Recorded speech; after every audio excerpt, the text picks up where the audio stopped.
From Pacifica, this is Democracy Now! This is your Nuremberg moment.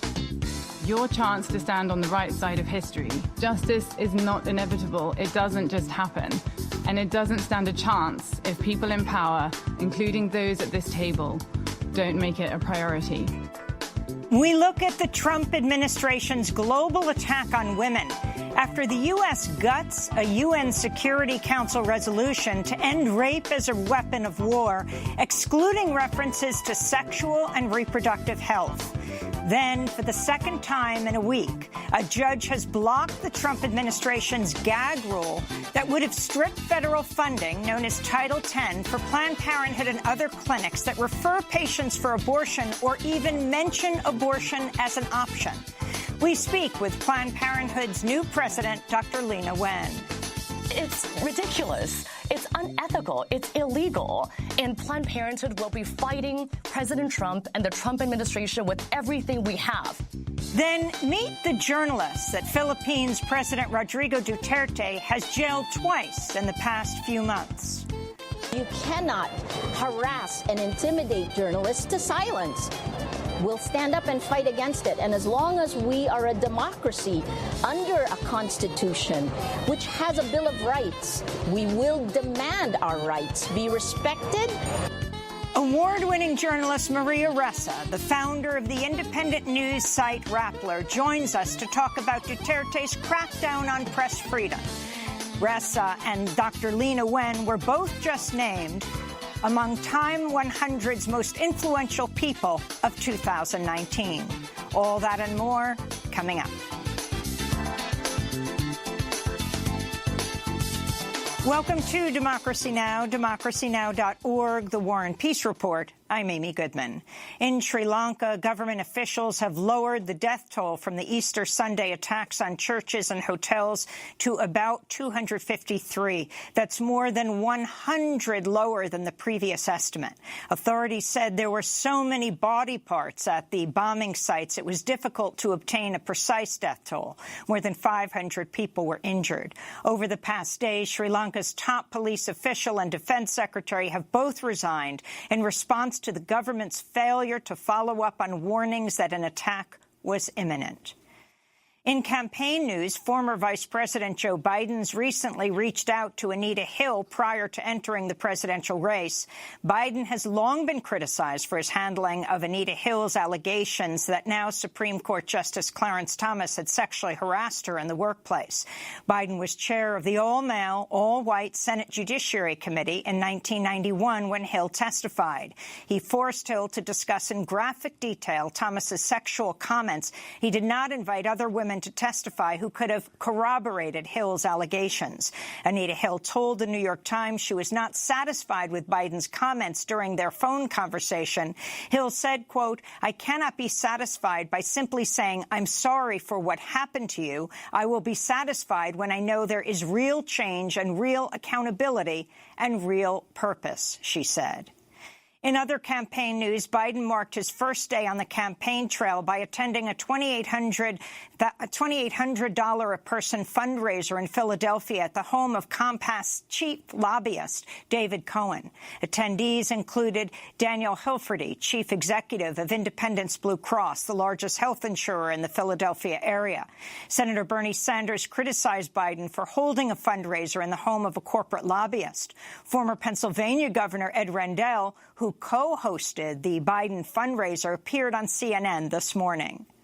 For 90% of the people who attended last night's fundraiser, they're contributing against their own financial interest. They'll do better with a Republican president because they're in the top 1%. So they'll do better with a Republican president. It'll probably cost them money if Joe Biden wins because I think he'll bring some sense to the tax cut and he'll probably raise rates on the top 1%.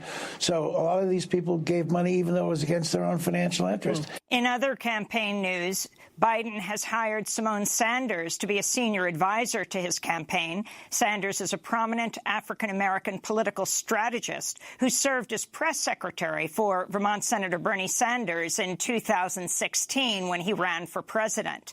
Last month, Simone Sanders donated $250 to the campaign of Pete Buttigieg. In Sudan, hundreds of thousands of protesters gathered outside Sudan's defense ministry Thursday, calling for civilian rule following the recent military coup that ousted Omar al-Bashir. About 100 Sudanese judges joined the protest, chanting, "Civilian, civilian, protected by the judiciary." In a concession to the protesters, 3 prominent Sudanese generals have agreed to resign from the ruling Transitional Military Council. Protesters are vowing to stay in the streets until military rule has ended. All our demands have been carefully studied, are well known, and we insist on them. We will not leave this sit-in until all our demands are met, at the forefront of which is a civilian government. North Korean leader Kim Jong-un has wrapped up his first-ever meeting with Russian President Vladimir Putin. Kim criticized the United States for acting in bad faith during his recent nuclear summit with Trump and warned the situation on the Korean peninsula could return to what he described as its original state. On Thursday, Putin said the international community, not just the United States, should be involved in negotiations on North Korea's nuclear program. French President Emmanuel Macron has vowed to cut taxes and increase pensions as part of a package of reforms aimed at quelling the 6-month-old Yellow Vest protests. Macron outlined his proposals in an over 2-hour press conference in which he told French workers they must work harder. More than 40,000 people have died in Venezuela since 2017 as a result of U.S. sanctions.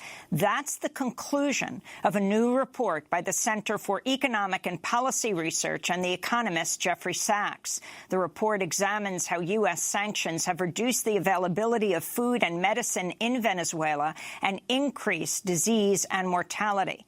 Jeffrey Sachs said, quote, "American sanctions are deliberately aiming to wreck Venezuela's economy and thereby lead to regime change. It's a fruitless, heartless, illegal, and failed policy causing grave harm to the Venezuelan people," he said.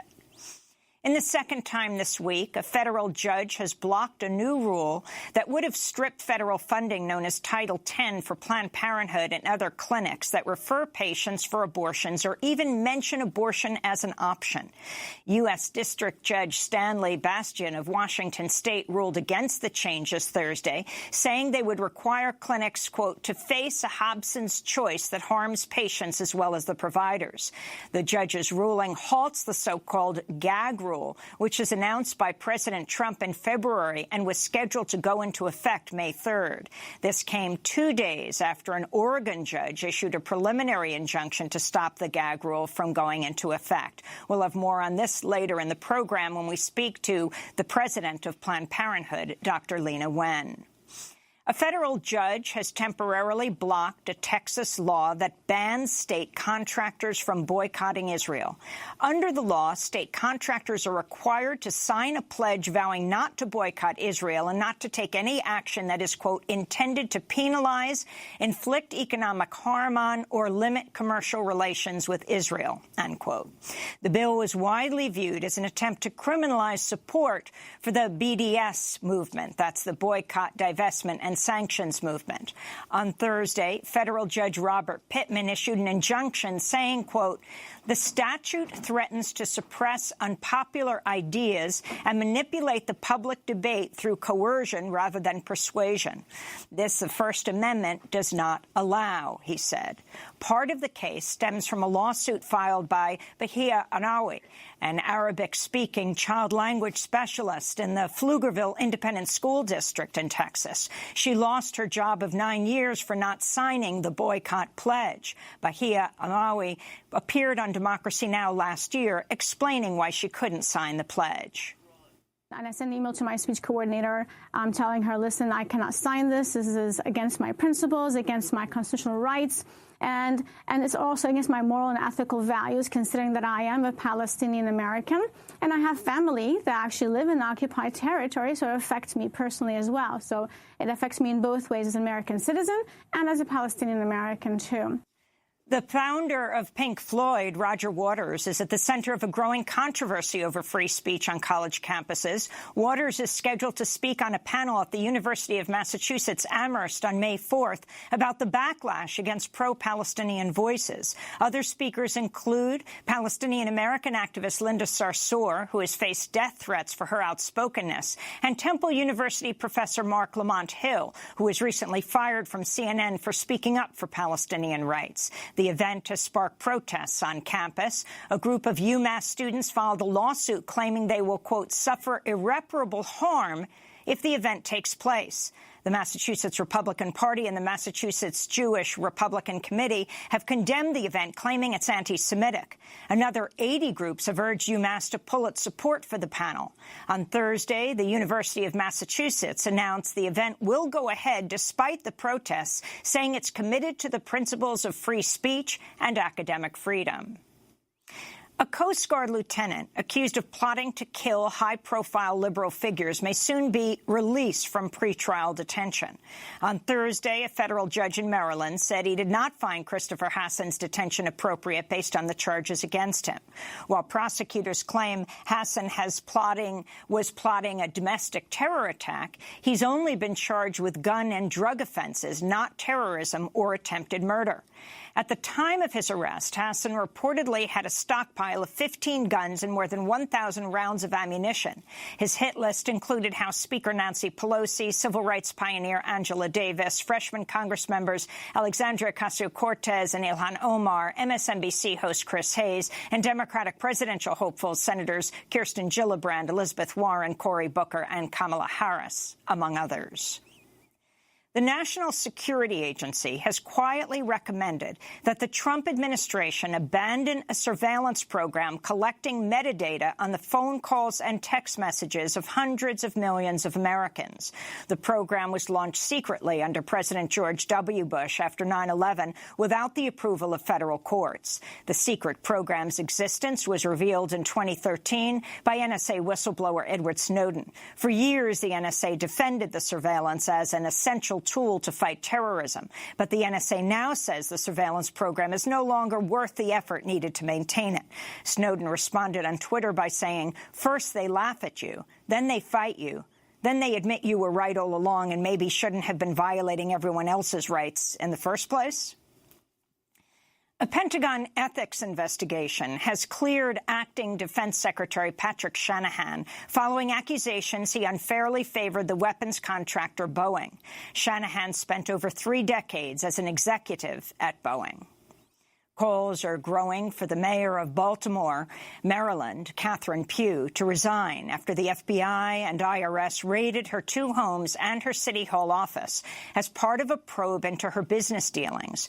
Part of the probe may center on the mayor making more than $700,000 by selling large quantities of her self-published children's books to businesses with government ties, including the University of Maryland Medical System. Pugh has been on indefinite leave since April 1st.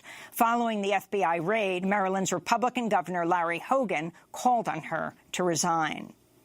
And in London, climate activists of the group Extinction Rebellion concluded 10 days of civil disobedience Thursday by disrupting the centre of London's financial district. Some activists superglued themselves to the entrance to the British Treasury. Others targeted Goldman Sachs, the London Stock Exchange, and the Bank of England.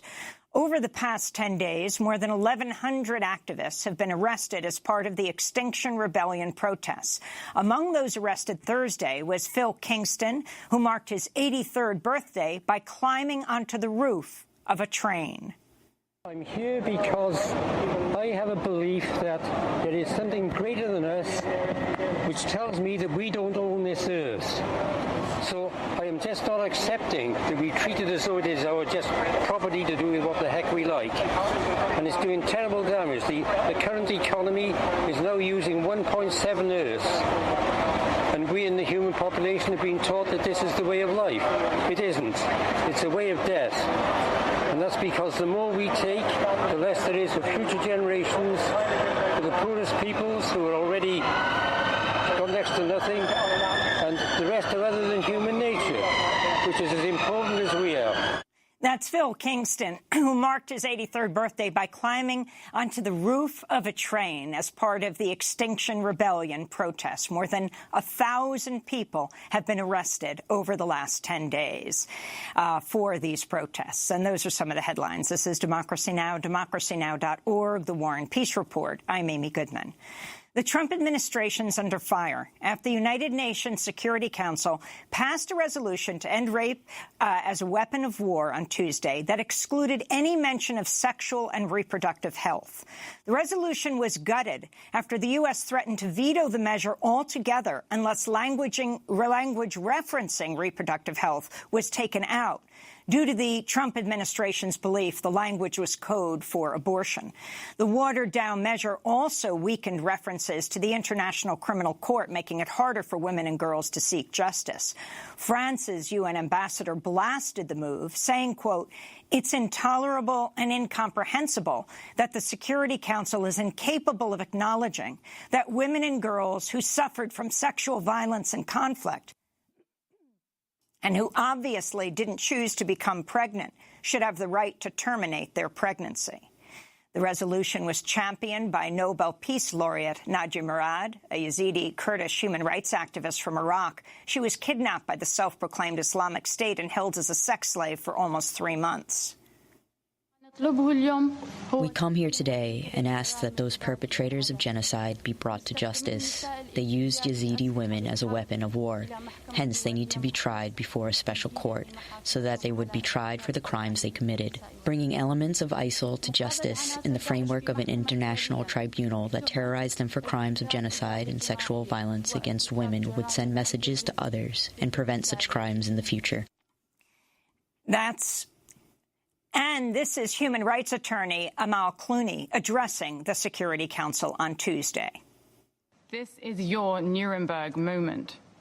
Your chance to stand on the right side of history. You owe it to Nadia and to the thousands of women and girls who must watch ISIS members shave off their beards and go back to their normal lives while they, the victims, never can.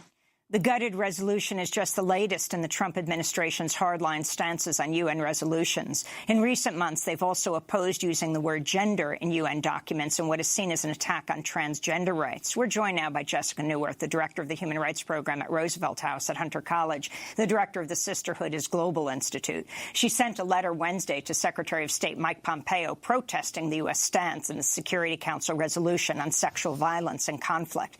Jessica Neuwirth has worked as a consultant to the International Criminal Tribunal for Rwanda on issues of sexual violence in several cases, including a landmark decision recognizing rape as a form of genocide. Jessica Neuwirth, welcome to Democracy Now! So talk about what happened at the United Nations this past week. Well, I have to say it was really a shameful week for the United States.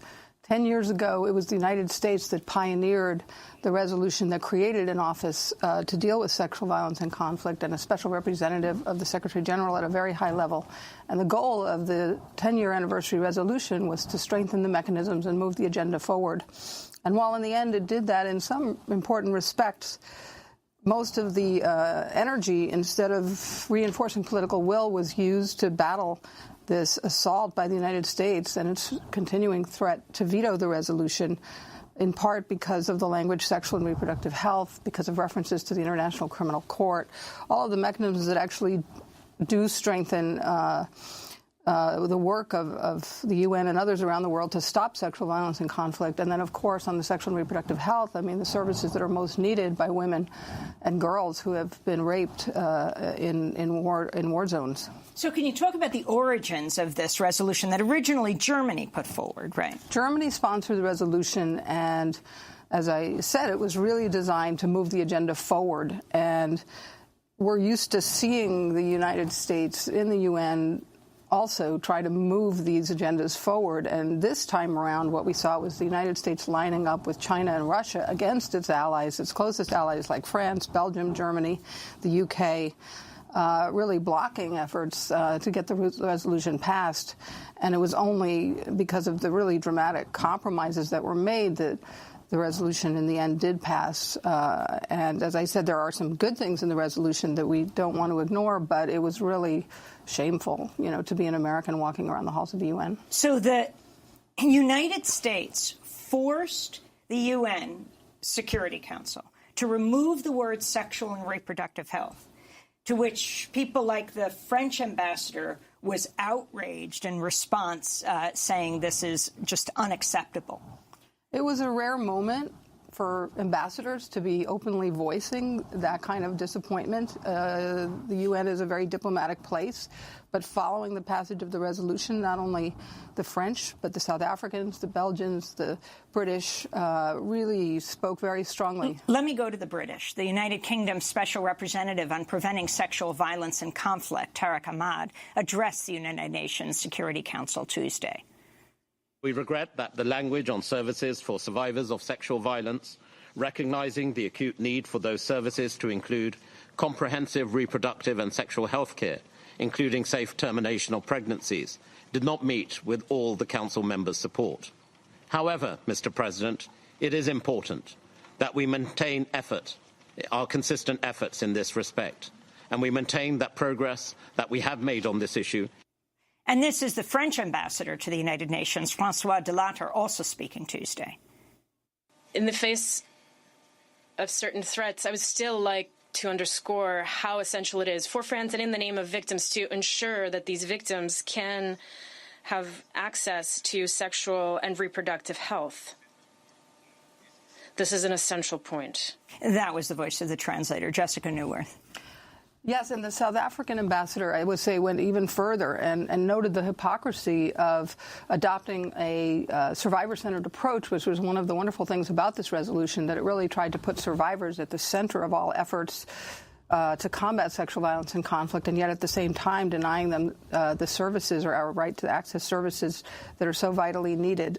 So I think what he said was that the message to survivors is the consensus in the UN is more important than their needs, despite the fact that the UN had just said that their needs should be central to any effort. Now, this is non-binding, but talk about the effects of this on the ground. You've long worked on these issues of sexual violence and what it means to address sexual and reproductive health. Well, the most important thing, which is true for all of these resolutions, many of which have really important and great ideas in them, is to see them get implemented. And so I think how it will play out on the ground is actually going to depend on how much political will there really is to implement these mechanisms that exist, even though we weren't able to create more mechanisms. I think one of the important things in the new resolution is greater support for sanctions for perpetrators. So I think we have to see, are these perpetrators actually going to be sanctioned, and can we use the existing tools, which by and large have not been effective to date, not because they can't be effective, but because they just haven't been used properly. So I think that what the survivors said, or what Dr. Mukwege, who works closely with survivors, and Nadia Murad said. And Dr. Mukwege, of course, of the Democratic Republic of Congo, together with Nadia Murad, are both this year's Nobel Peace Prize winners. Well, the award given in 2018, and both attended this hearing. They both attended. They both spoke very strongly on behalf of survivors and the need for justice. And so I think what matters the most in the end is what happens after. You know, are these just empty words and a battle over words, or can we really move forward with what is in the resolution, honor the survivors, and support them in many ways, including with sanctions and efforts to bring the perpetrators to justice? Another important point in the resolution that's new is a focus, and for the first time, a mention of children born of rape. Around the world in these conflict zones, there are children born of rape who face many particular problems, and there is a report coming out, thanks to this resolution, that will focus on their needs and their issues. And your letter to Secretary of State Pompeo? I wrote to Secretary Pompeo in a moment of tremendous frustration because it was just horrifying to watch this destructive effort, which at various points in time seemed like it really could torpedo the entire resolution, which was only saved because of the major compromises that were made that were so disturbing to so many of us. And so I just pointed out that the United States had an authorship role in all of this work, and that it was such a reversal. And I think we have to remember the context. These are girls and young women who are being raped by ISIS terrorists or Boko Haram, and the first thing they need is reproductive health care. And if they become pregnant, the idea that they would be forced to carry to term that pregnancy from rape, caused by rape, has been found by the United Nations in other fora to constitute a form of torture. It can't help but note that President Trump, right, the world leader who is pushing this forward and taking out references to sexual or reproductive health, himself has been accused of sexual harassment and sexual assault by at least 16 women. I think the insensitivity, that's probably a kind word, the insensitivity of the administration to the needs in general of women, even here in this country, but in particular, again, the sort of dire circumstances of these women who are facing the most brutal mass rapes is really just, it leaves me speechless. Well, I want to thank you so much for being with us. Last question. You were sitting right behind Nadia Murad at the UN Security Council hearing the Murad rule that the UK is expected to launch the Murad Code. The UK has been a real leader in efforts to raise attention and awareness to the issue of sexual violence and conflict and to come up with various codes of conduct and remedial mechanisms. So I think that effort will be continuing. There's a big conference later this year.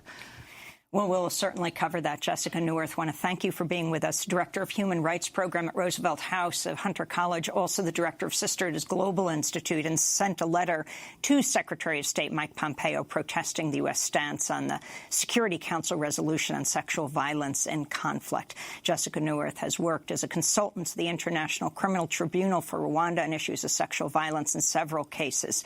I want to thank you so much for being with us. When we come back, we're going to get response from Dr. Lena Wen, who is the new president of Planned Parenthood Federation of America, and also talk with her about the Title X rulings that have come down this week. We'll talk about the gag rule and the global gag rule. Stay with us.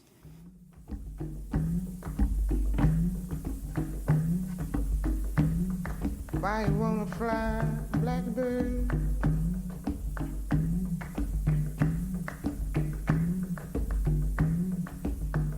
You ain't ever gonna fly.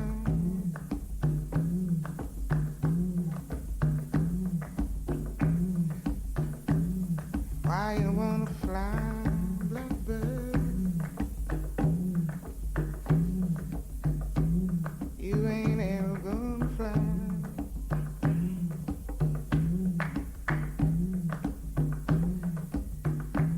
No place big enough for holding.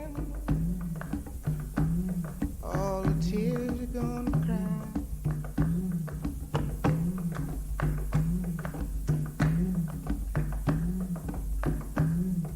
'Cause your mama's name was lonely,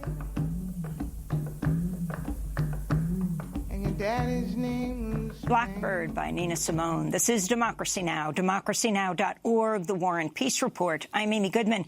As we turn to the new president of Planned Parenthood Federation of America, Dr. Lena Wen, she was just honored by Time magazine this week as one of Time 100, the most influential people of 2019. Before we talk about Title X, I wanted to get your response, Dr. Wen, to what just took place at the UN Security Council, a resolution that was passed 13-0 on sexual violence against women, rape against people in war zones. But the U.S. gutting that resolution, taking out any reference to sexual and reproductive health. I have treated women who were infected with HIV as a result of rape during the war. I've helped women who were the victims of sexual torture with clubs and bayonets and had fistulas and required life-saving support. What we need to do for these women who are victims of war and horrific situations is to provide them with the care that they need. And excluding sexual and reproductive health care undermines their ability to get that care. It's time for us as the U.S. to value women's rights as human rights. And what this Trump-Pence administration has consistently shown globally and in the U.S. is that they do not value women's lives. And the policies that they are championing are, frankly, oppressive. They counter best practices when it comes to public health. And frankly, they are misogynistic. Well, I want to turn to the Trump administration's attack on reproductive rights here in the United States. A second federal judge has blocked a gag rule that would have stripped federal funding known as Title X for Planned Parenthood and other clinics that refer patients for abortion or even mention abortion as an option. The judge's ruling halts the gag rule, which was announced by President Trump in February and was scheduled to go into effect May 3rd. Washington State federal judge Stanley Bastian ruled against the changes to Title X funding Thursday, saying they would require clinics to face a Hobson's choice that harms patients as well as the providers. This came 2 days after an Oregon judge issued a preliminary injunction to stop the gag order from going into effect, calling the rule a ham-fisted approach to public health policy. Oregon federal judge Michael McShane said, quote, "At the heart of these rules is an arrogant assumption that the government is better suited to direct women's health care than their providers," he said. Title X covers non-abortion services like STD prevention, cancer screenings, contraception, provides over $280 million in funding for 4 million, mostly low-income women every year. Talk about the significance of what happened this week in 2 states, 2 federal judges saying no to the Trump administration, and what the Trump administration is trying to do with this gag order that was supposed to go into effect next week. Dr. Wen. What the Trump administration is trying to do with this gag rule is to prevent doctors from fulfilling our ethical obligation. When I became a doctor, I took an oath that I would always provide honest, full, and accurate information to my patients. To restrict what I can say, to have the Trump administration or any politician telling me what I can and cannot say to my patients is just unethical, unconscionable, and frankly, unthinkable. This is the reason why over 100 medical, nursing, public health groups, including the American Medical Association, American Nurses Association, American Public Health Association, have stood up in strong opposition to this Title X gag rule, because we know that it would force us to compromise the oath that we took to serve our patients, and also that it would not happen for any other aspect of healthcare. I mean, how ludicrous would it be if doctors now cannot tell our patients who come for insulin and who have diabetes, if we cannot tell them about where they can go to get insulin, a life-saving and life-changing treatment. And so this ruling is important because it is a preliminary injunction that blocks this gag rule from taking effect. It also continues to allow Planned Parenthood and other health centers to continue serving millions of patients around the country who depend on us for primary and preventive services. As you said, Amy, Title X provides for affordable birth control, breast and cervical cancer screenings, STI treatment, HIV testing. In many parts of the country, this is the only way that individuals with low income who live in rural areas are able to get access to health care. And taking that away, we know the consequence, which is that people are going to delay getting health care. Cancers are going to end up getting diagnosed later. There will be increased rates of STIs and unintended pregnancies. That's what happens when people cannot get the reproductive health care that they need. So, again, give us the scenario. A woman comes into your office and she says, what are my options if this gag rule were in effect, if she's just learned that she was pregnant? You as a doctor would not be able to even say, forget referring her somewhere or to a Planned Parenthood clinic even. You couldn't even say your options are keeping the baby or terminating the pregnancy. You couldn't say terminating the pregnancy, abortion? Well, here's the thing. Congress has made it very clear by passing laws about it before that physicians and nurses and providers must be able to provide the full range of options, because that's what medicine is about. It's not up to me as the doctor to tell my patients what they should do. My obligation is to provide all the information and empower my patients to make the best decisions for themselves.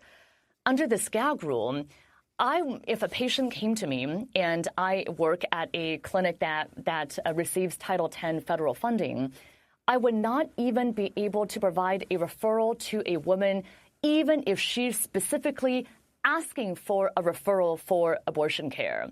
And it's not even clear what I would be allowed to do if it's medically necessary in order to save her health, if she has a life-threatening condition, a condition that threatens her health, if I'm able to make a referral in that case.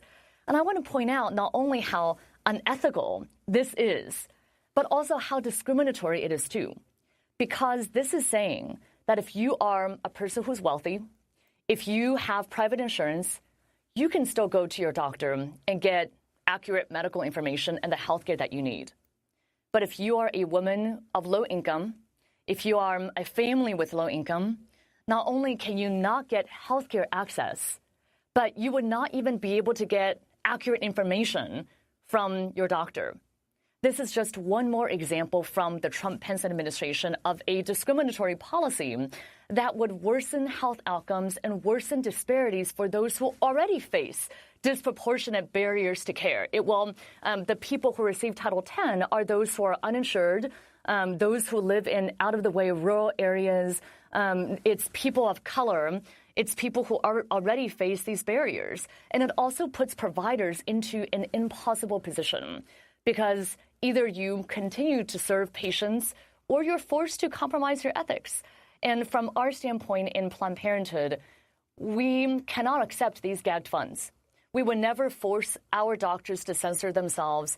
We would never provide care to our patients that's anything less than full, accurate, honest, the same compassionate, high-quality, non-judgmental care that we provide through our 600 health centers across the country now. I wanted to ask about the global gag rule. Shortly after his inauguration in January 2017, President Trump reinstated this controversial global gag rule, the policy originating in the Reagan era, banning U.S. funding for any international health care group that performs abortion, advocates for the legalization of abortion, or even mentions it, even if those activities are funded by non-U.S. money. Then White House Press Secretary Sean Spicer commented on that decision. Well, I think the president, it's no secret, has made it very clear that he's a pro-life president. He wants to stand up for all Americans, including the unborn. And I think the reinstatement of this policy is not just something that echoes that value, but respects taxpayer funding as well, and ensures that we're standing up not just for life for the unborn, but for also taxpayer funds that are being spent overseas to perform an action that is contrary to the values of this president. And I think continue to further illustrate, not just to the folks here in this country, but around the world, of what a value we place on life. So that's a familiar voice to many, though no longer there, the former press spokesperson for President Trump, Sean Spicer. Dr. Lena Wen, what this means globally, and also for the many groups, explain Planned Parenthood Federation of America's role globally. Well, I just have to point out the hypocrisy here, because if we truly were to value life, we would be looking to expand access to health care, not gut it. Let's look right here in the U.S. as an example. We have rising maternal mortality right here in the U.S. American women are 50% more likely to die in childbirth than our mothers were. We're the only industrialized country where maternal mortality is going up. African-American women in the U.S. are 3 to 4 times more likely to die in childbirth and thereafter than white women. A woman in Georgia is 10 times more likely to die in childbirth than a woman in California. Look at what this administration is trying to do right here in the U.S., which is cutting healthcare access, taking away access to birth control, taking away and sabotaging the Affordable Care Act that provides care to women, that also allows for women to receive care in pregnancy, gutting, dismantling Medicaid that provides care to low-income women, families, and children. I mean, there's huge hypocrisy right here in the U.S., but that hypocrisy we've seen time and time again, and actually first with this Trump-Pence administration's policies globally. One of the first things that this administration did was to reinstate and expand the global gag rule. And we've already seen the impact of this gag rule because they have taken away funding from clinics, health centers, organizations that even offer information about abortion care and the full spectrum of reproductive health care, which is what abortion is. Abortion is a standard medical procedure that's part of the full spectrum of reproductive health care. And for many people, it is life-saving. It is a critical procedure. It is a critical part of modern medicine. We've seen what happens when people internationally do not have access to safe legal abortions. Actually, 1/10 of maternal mortality globally is due to unsafe abortions. 30,000 women die every year around the world because they do not have access to safe legal abortions. And by the Trump-Pence administration imposing a global gag rule, not only are they worsening maternal mortality globally in the U.S., what they're also doing, too, is to take away funding from organizations that provide care for patients with HIV/AIDS, that look to prevent STIs and HIV worldwide. And there are health centers and clinics and organizations that have had to close their doors around the world that provide food and nutrition assistance to families, that provide care to individuals with HIV infection. And what this Trump-Pence administration is doing is worsening health. And so I find it extremely hypocritical that they get to call themselves pro-life when what they are doing is worsening health outcomes and leading to more people dying in the U.S. and around the world. I want to go beyond Trump's gag rule, just the latest in a series of attacks on reproductive rights here in the United States, as 28 states, more than half the states, consider legislation to ban or restrict abortion in various ways. Among the slew of strategies are trigger bans to make abortion completely illegal in a state should Roe v. Wade be overturned, and 6-week abortion bans. Earlier this month, Ohio Governor Mike DeWine signed into law a 6-week abortion ban, what some call the fetal heartbeat bill. It bans abortions once a fetal heartbeat can be detected, something that typically happens just 6 weeks into a pregnancy before many women even realize they're pregnant. The bill does not include exceptions for cases of rape or incest. A similar law set to take effect in Mississippi in July, while judges have for now blocked these 6-week bills from going into effect in Kentucky and Iowa. Can you talk more about this? And I know that you at Planned Parenthood don't like to refer to these 6-week abortion bans as fetal heartbeat bills, and if you can explain why. Well, I'm a doctor and a scientist, and I have to call it as it is. And what it is, what these bills are essentially a ban on all abortions, because at 6 weeks, most women don't even know that they're pregnant. And we've seen this year 16 states introduce bans on abortions as early as 6 weeks. And we need to call out how extreme these bans are. The bill that passed in Georgia is expected to be signed by the governor any day now, allows the state to investigate women for miscarriages. In Alabama, there is a bill that would impose a Class A felony on doctors, sentencing doctors who perform abortions to up to 99 years in prison.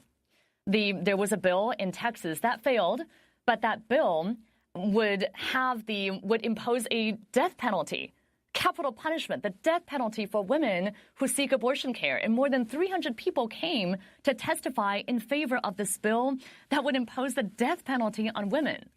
If there's any doubt about what's happening around the country, we just have to look at the legislation that's been introduced this year and what politicians, these anti-women's health politicians, are saying about it. They are saying blatantly, boldly, that what they're trying to do is to overturn Roe versus Wade. They want for these extreme bills to make their way up to the Supreme Court to overturn Roe. And that's what's at stake here. What's at stake is the right to safe legal abortions. And we know what happens when that right is taken away because we have the examples around the world, and we know what happened in the U.S. pre-Roe, which is that thousands of women died. And we cannot go back to that time. And that's why Planned Parenthood is fighting back with everything that we have. We are opposing these rules. We've fought back many of these bad bills, and we're also working with our champions across the country to protect and expand the right to reproductive health care. Because we know that reproductive health care and women's health care must be treated as what they are, which is health care, and that the vast majority of the American people support women making their own health care decisions, not politicians telling women and families what we should be doing with our health and our bodies. Dr. Leana Wen, we want to thank you so much for being with us, president of the Planned Parenthood Federation of America and the Planned Parenthood Action Fund, first physician to lead the organization in nearly 50 years, also the first Asian American and first immigrant ever to hold that office. When we come back, we'll spend the remainder of the hour with the award-winning Filipina journalist Maria Ressa, founder of the independent news site Rappler, a vocal critic of the Philippine President Rodrigo Duterte, who's just imprisoned her twice.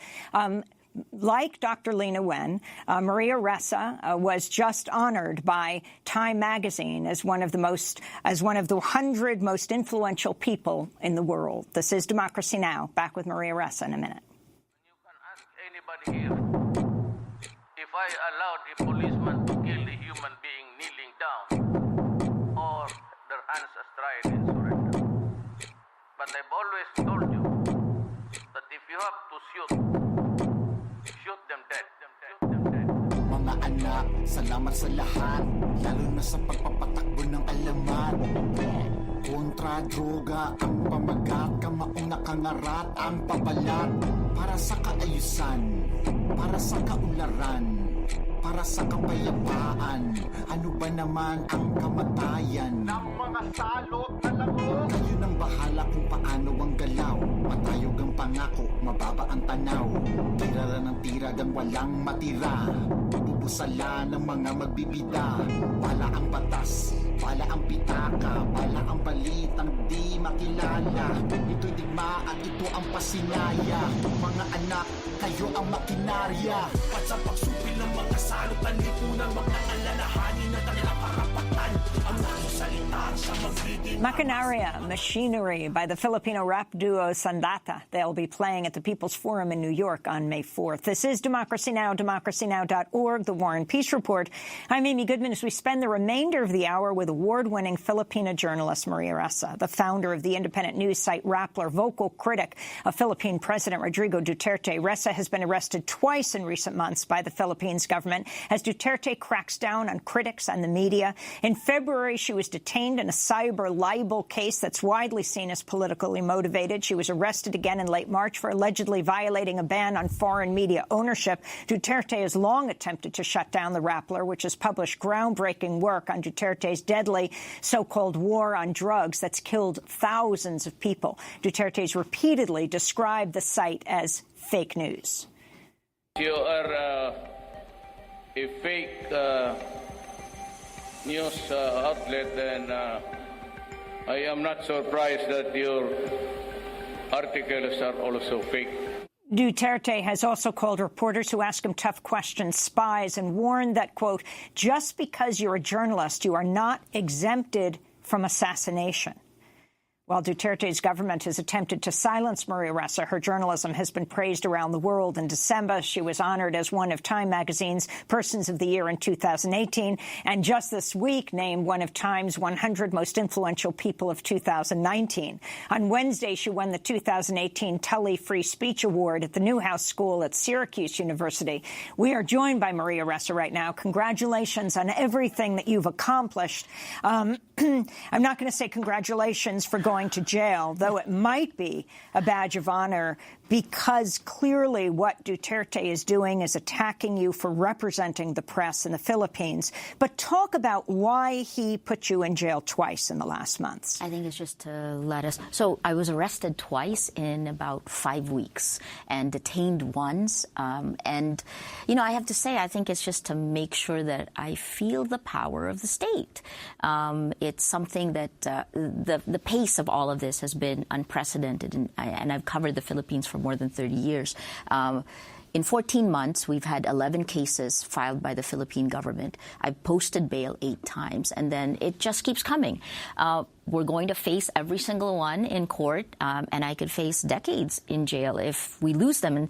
And one of the things that it just hit me a few days ago that since January 2018, when we've really begun facing all of this, we have not won one single motion Not one, regardless of how ridiculous the cases are. Explain what he's charging with you. What's this foreign ownership issue, the tax issue?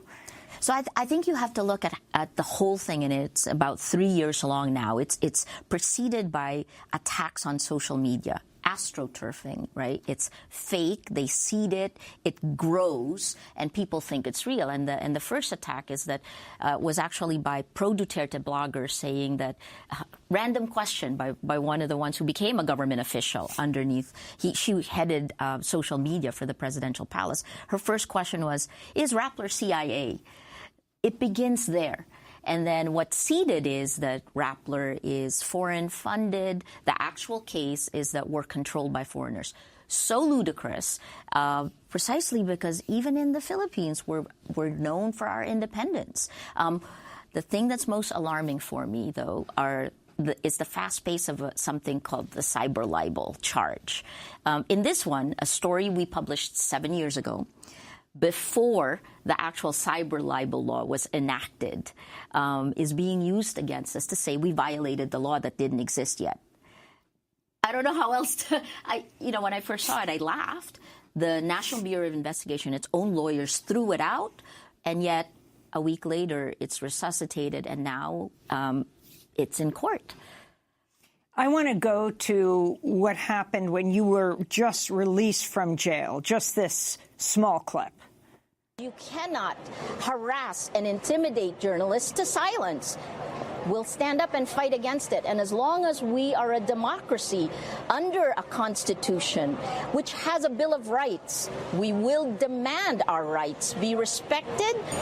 So what happens to you when you are detained? And have you dealt directly with Duterte, the president of the Philippines?